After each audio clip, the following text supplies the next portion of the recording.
Hi everyone, today in this video I'll show you how you can easily rip your audio CD to MP3. To get started, simply open Windows Media Player while the CD is being inserted. Then click on this CD icon here. You will see all the tracks listed. Now click on Rip Settings, then click on More Options. Here you can choose the format where you get different audio file formats. Now you can increase this slider to set the quality of the audio to be converted. Here you can change the location where you want to save the converted files.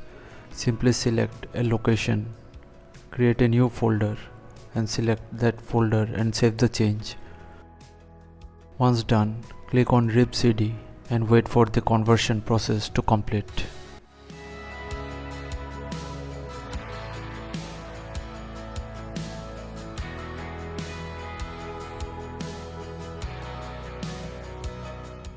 That's it, the job is done. Now simply right click over the CD icon and click on eject. Once you eject the CD, you can go to your saved location of the file and find the files that you have just converted.